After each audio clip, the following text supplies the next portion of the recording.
Pastor Ed, a gente precisa de uma igreja para chegar em Jesus, para falar com Deus, ou a gente pode ter um contato direto? A igreja como fenômeno sociológico, instituição, às vezes ajuda, às vezes atrapalha a peregrinação espiritual. O que está ocorrendo? Por que o movimento evangélico está promovendo as separações? Por que a Igreja Batista da Água Branca incomoda tanto as outras igrejas evangélicas?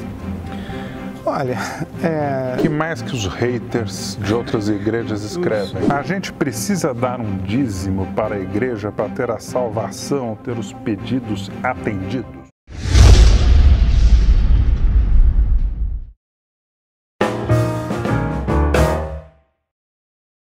Na Igreja Católica eu vejo o Papa Francisco como um conciliador. No entanto, eu não enxergo isso em algumas igrejas evangélicas. O que está ocorrendo? Por que o movimento evangélico está promovendo as separações? Eu acho que o movimento evangélico no Brasil, ele está vivendo um deslumbramento com o seu crescimento, está vivendo um rescaldo de ter sido durante muito tempo uma minoria perseguida, ridicularizada, ostracizada, ignorada. A história brasileira mostra que o protestantismo no Brasil, ele floresce debaixo de perseguição. Ela tem força agora, ela tem representatividade numérica, tem representatividade política, tem poder econômico, tem mídia de massa. Verdade. Agora ela está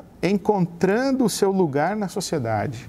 E acredito que o que estamos vivendo hoje é um processo de afirmação de identidade religiosa.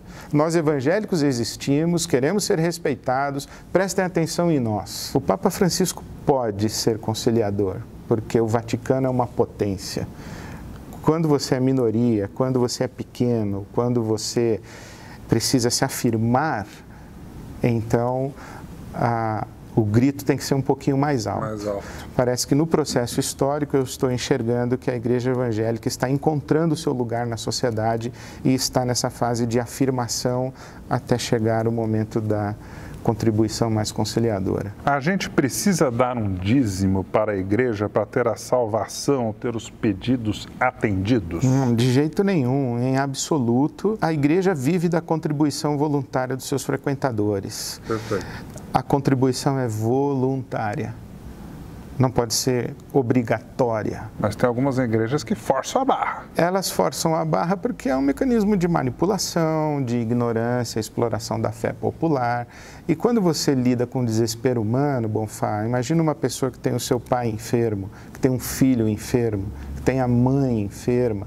Essa pessoa, ela está desesperada e se eu disser para ela que se ela subir a escada de joelhos, ela vai alcançar a graça da cura do filho, se ela acender uma vela, se ela amarrar uma fita, se ela pendurar um cordão, ou se ela entregar uma oferta numa creche, num projeto social, numa obra assistencial, ou se ela entregar o dinheiro na minha igreja, provavelmente ela vai fazer. No desespero as pessoas vão fazer isso. É isso que torna nefasto o uso da religião como negócio. O que ocorre com quem vem ao culto e não dá o dízimo? O dízimo não é uma condição, Bonfá. O dízimo não é uma mensalidade de clube, o dízimo não é uma obrigação.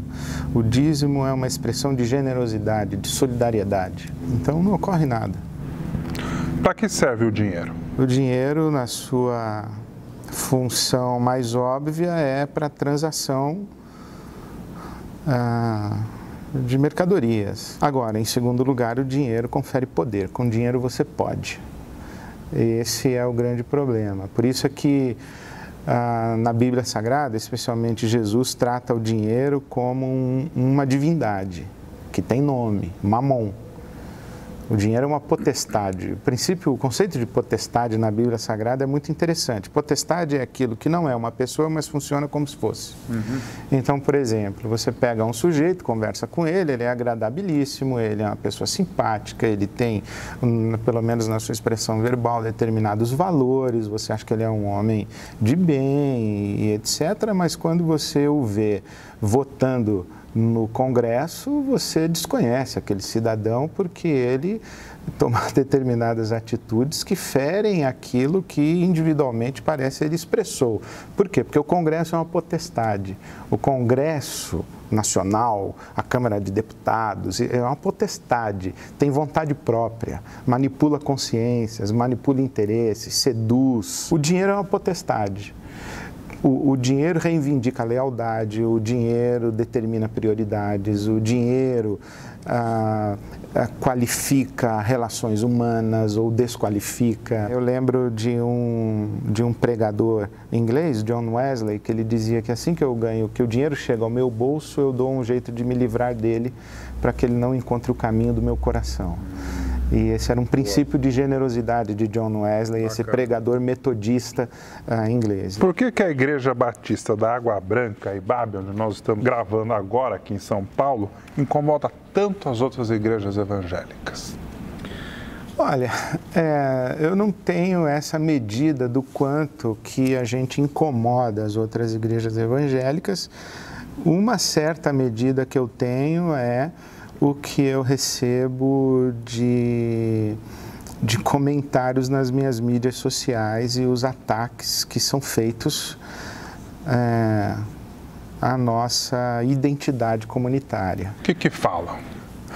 Nos chamam de comunistas, marxistas, socialistas. É irônico, porque eu pessoalmente não acho que isso deveria ser xingamento.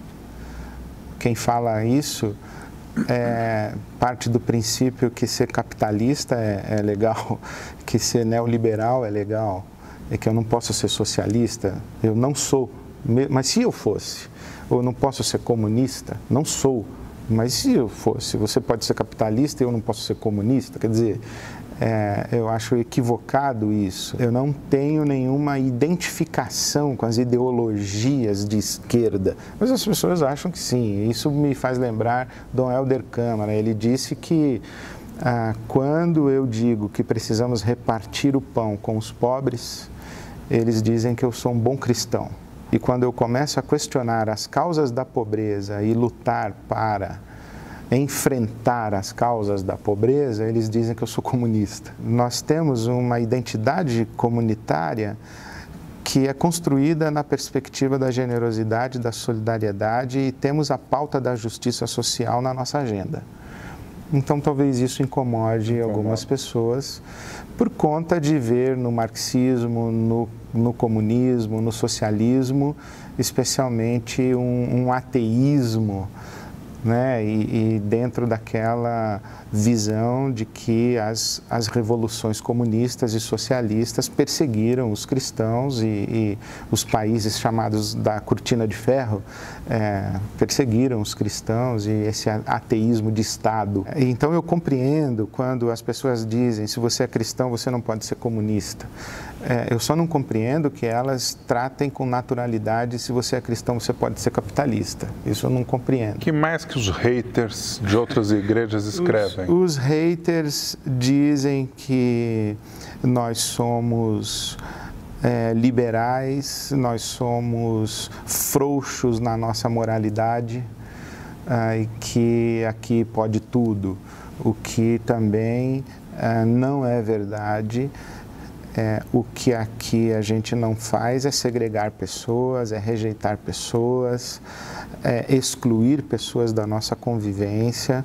O que nós entendemos é que a experiência de transformação pessoal é uma experiência mística e isso é uma experiência pessoalíssima. Eu não posso impor sobre você a sua fé, a sua crença, determinar o seu caminho e nem ditar regra de como você deve viver. Eu não devo dizer para você, olha, Bonfá, se você se comporta dessa maneira, você não é bem-vindo aqui.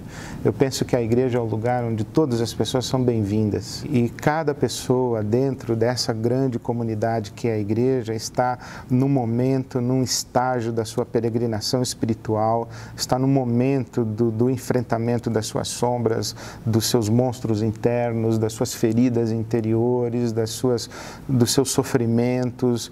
A gente não sabe o que viveram as pessoas antes de chegarem até nós. Pastor Ed, a gente precisa de uma igreja para chegar em Jesus, para falar com Deus, ou a gente pode ter um contato direto? Tem um contato direto, é isso que quer dizer na linguagem bíblica e na fala do apóstolo Paulo, que existe um só Deus e um só mediador entre Deus e os homens, Jesus Cristo. É isso que a gente fala quando a gente faz orações, é em nome de Jesus, amém.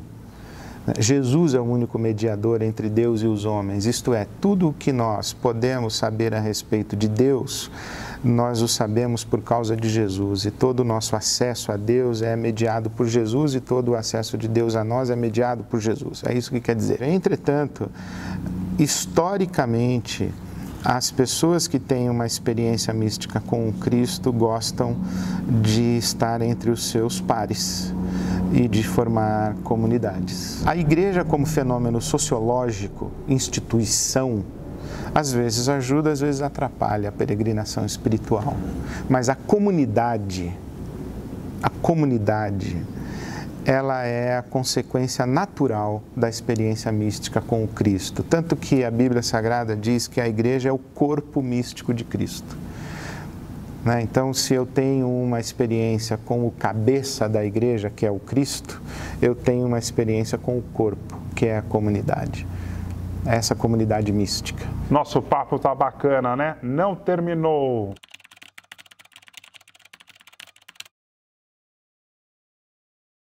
Algumas pessoas que estão nos vendo agora podem estar pensando em se matar. Como é que a Igreja Batista da Água Branca enxerga esse tipo de atitude? Gays, lésbicas, travestis, transexuais, transgêneros são bem-vindos aqui na sua igreja? Nós não somos uma igreja inclusiva, nós somos uma igreja acolhedora. Pessoa aqui na IBAB pode fazer sexo antes de casar? Eu brinco na nossa comunidade que a igreja é o lugar onde o Jair Bolsonaro e o Boulos se chamariam de irmãos. Questão do aborto. Falar assim, bom, você é a favor ou contra?